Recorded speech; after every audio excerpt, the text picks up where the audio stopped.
what businesses would I start right now in 2025 with the economy the way it is, with the future of AI, with all these threats going on? What businesses would I start right now? I'm going to go through. I own multiple businesses. I own an insurance agency called Wexford Insurance. We deal with business owners on their business insurance. I own a virtual assistant company. I have a couple other companies that I keep private. But essentially, I'm a serial entrepreneur. I own multiple companies. So I'm always looking at, hey, how can I add another cash flow? Because, the average millionaire and billionaire has, I think, 5 to 7 different flows of income. So my viewpoint is, man, I need more flows. How can I get more flows to increase my cash flow, increase businesses, sell businesses, scale businesses? So the one thing I look at, the first thing is, can the business be sold? Which means, if I grow this business, can it be sold for a multiple of the profit or a multiple of the revenue? If your business can't be sold, it's an easy way to check and see if it can is you go on and you type in that business. Insurance agencies for sale. If you search that, you can see that the insurance agencies sell for about 2 to 3 times the revenue, 7 to 8 times the EBITDA. The EBITDA goes up as the revenue goes up, as the profit goes up, over $1 million, over $2 million. So you can easily see the metric. So in my business, I can see, where's my multiple? Where's my EBITDA? What do I need to do to get my business to a level that I could potentially sell it someday, right? So in your business, you need to do the same thing. Can the business be sold? If it can't be sold, that's not very good. I wouldn't necessarily start that business. In my position that I'm in now, I don't want to just have a high-paying business, high-paying job, really. I want to have a business I can sell, because really, if you look at the richest people in the world, they attribute their wealth to the valuation of their company. So, a lot of people think, oh, business owner, you make your own hours, you're your own boss, blah, blah, blah, you make good money.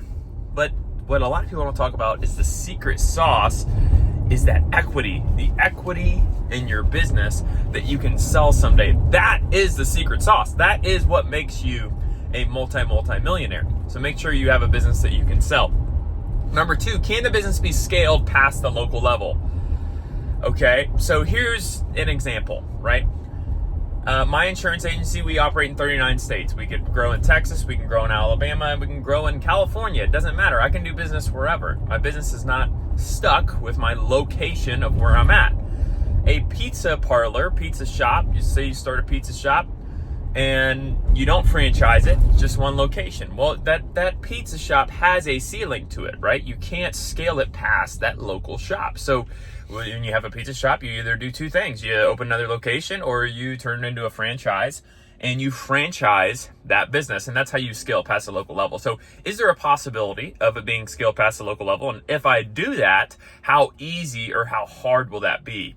What is that going to take? Is that even possible? Have other people done it successfully in my industry? And what does that look like? So I want to make sure I'm starting a business that I can scale.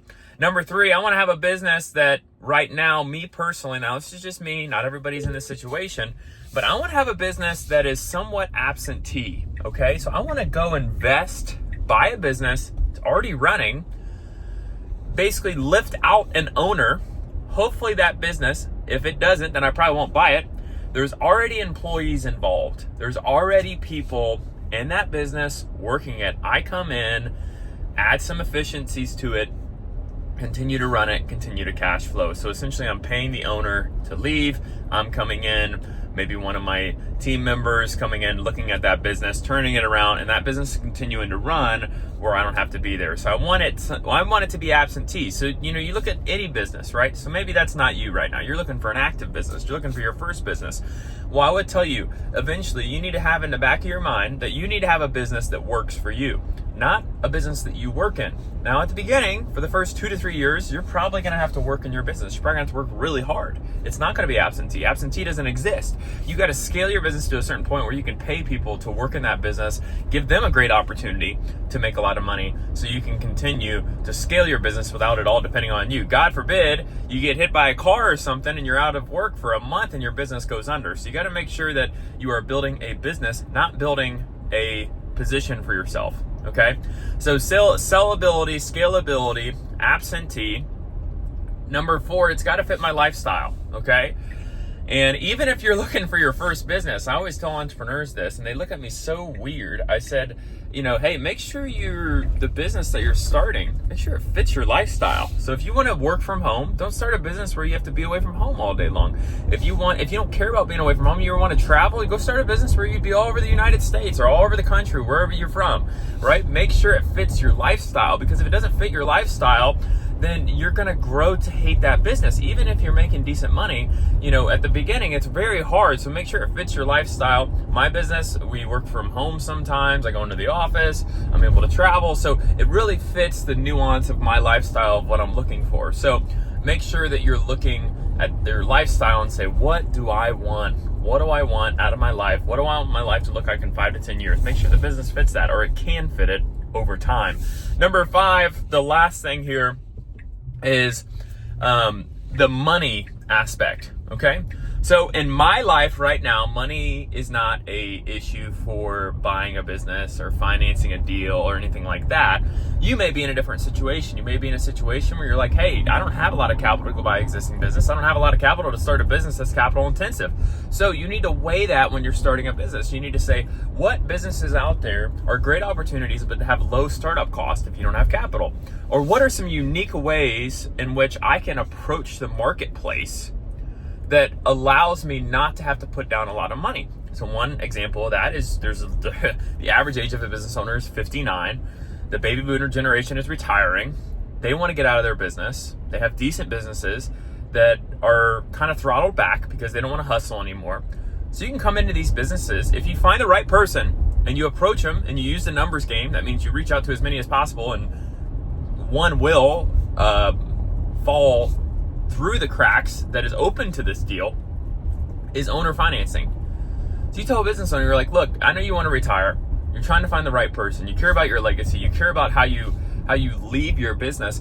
I don't have the money to pay you $300,000 for your business right now, but I will come work for you for 6 months. After the 6 months, we will sign a buy-sell agreement, and I will pay you X amount of dollars every month for you to essentially retire. So I'll pay you, instead of $300, we'll pay you $350 over the next 10 years or over the next 5 years.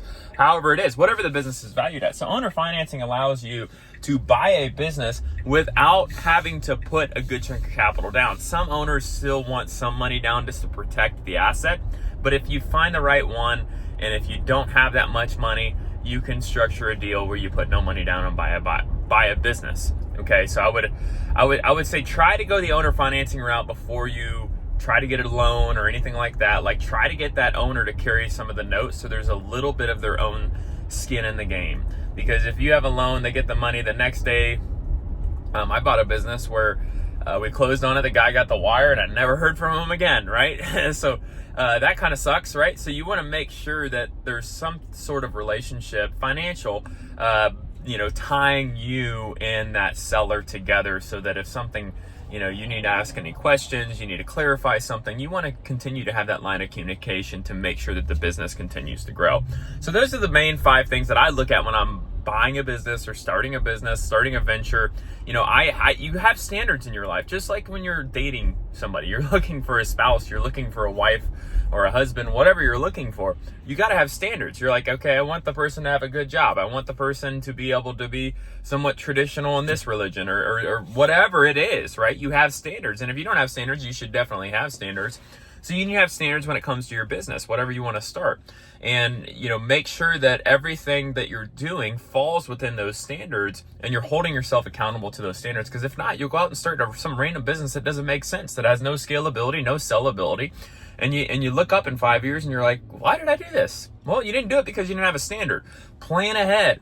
So if you want to go through things, if you're like, hey, Nate, thanks for the video. Don't know where to start. What do I need to do next? How do I take the next steps?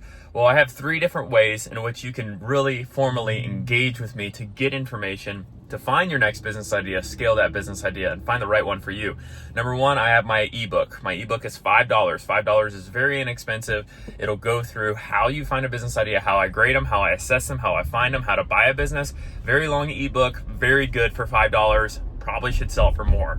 Number 2, I have a course. I have a very intensive course for $20. Still very inexpensive. Again, I'm not here I make enough money elsewhere. This just essentially pays for my staff to manage these videos, basically. So $20 goes through an in-depth that's a little bit more, actually a lot more in-depth than my book, to where you can go through and see how you can find a business idea. How do you do it? How do you reach out to people? How do you reach out to people to buy? How do you reach out to see if there's an opportunity in your community for a business idea? So $20. And now if you want to get more formal and you want to actually have a conversation with me, I charge $200 an hour, $100 for 30 minutes. So if you'd like to have a call and go through your specific situation where you can have a customized conversation about your unique opportunity, or an opportunity or a business you're looking to buy, just reach out to me on the link below where you can book a call, buy my book, or buy my course. And as always, please like and subscribe. I'll be continuing to post helpful content to you every other day, if not once or twice a week. Thanks.